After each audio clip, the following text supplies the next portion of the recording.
মমতা বন্দ্যোপাধ্যায় অভিষেক বন্দ্যোপাধ্যায়ের ছবি দিয়ে এবং জাগো বাংলার নাম করে লটারির কুপন বিক্রি। শনিবার রাতে সেখানেই আটক করা হয়েছে ফটোকপির দোকানের মালিককে।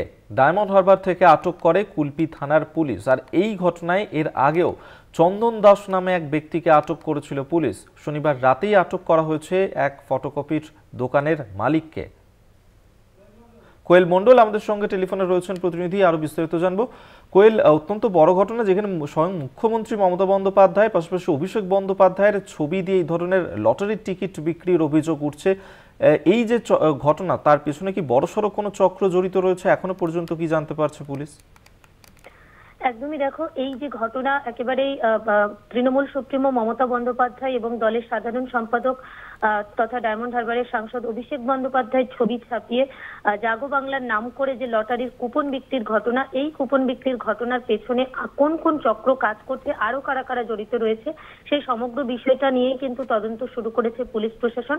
তবে তৃণমূল সুপ্রিমো মমতা বন্দ্যোপাধ্যায় এবং সাংসদ অভিষেক বন্দ্যোপাধ্যায়ের ছবি ছাপিয়ে জাগো বাংলার নাম করে লটারির কুপন বিক্রির ঘটনায় ইতিমধ্যেই যে অভিযুক্ত চন্দন দাস তাকে কিন্তু গ্রেপ্তার করেছে কুলপি থানার পুলিশ। মূলত তোমাকে জানিয়ে রাখবো, কয়েকদিন আগেই দক্ষিণ 24 পরগনার নোদাখালীর চকমানি এলাকার বাসিন্দা চন্দন দাস সে কিন্তু 12,700 টাকার বিনিময়ে কুলপির বিধায়ক যোগরঞ্জন হালদারের যে সিকিউরিটি গার্ড তথা পুলিশ কর্মী তুফান হালদার তাকে 4টি টিকিট বিক্রি করেন এবং তুফান সেই টিকিট কেনার পর বিধায়ক যোগরঞ্জন হালদারকে টিকিট দেখায় এবং বিষয়টি বিধায়কের নজরে আসার পর বিধায়ক দলীয় ঊর্ধ্বতন নেতৃত্বের সঙ্গে কথা বলেন এবং জানতে পারেন যে এই যে মমতা বন্দ্যোপাধ্যায় এবং অভিষেক বন্দ্যোপাধ্যায়ের ছবি ছাপিয়ে লাকি ড্রয়ের কুপন জাগো বাংলার নাম করে বিক্রি করা হয়েছে সেটা সম্পূর্ণ ভুয়ো বিষয়।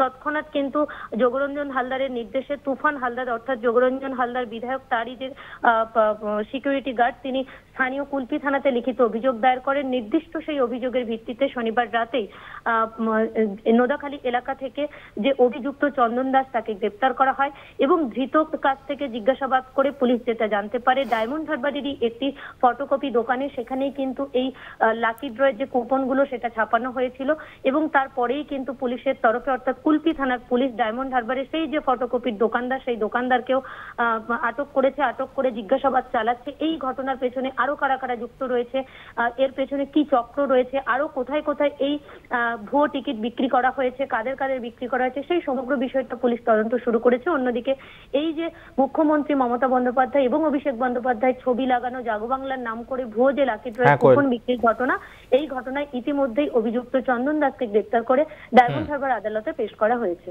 ধন্যবাদ তোমায় কোয়েল। কোয়েল মণ্ডল টেলিফোনে ছিলেন প্রতিনিধি।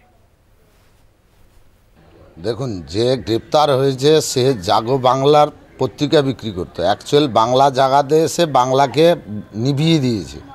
কারণ যে গ্রেপ্তার হয়েছে সে পুরো টিকিটটাকে ভুয়ো বিক্রি করছে। এখন না জানি এই ধরনের মমতা ব্যানার্জি আর তার দলের ছবি ছাপিয়ে সারা বাংলাতে কত যে জাগো বাংলার নাম নিয়ে এইভাবে এই চন্দন হালদাররা, চন্দন দাস, সেই চন্দন দাসেদের মতন লোকজন যে কত টিকিট বিক্রি করছে, কত পরিবারের টাকা লুট করছে।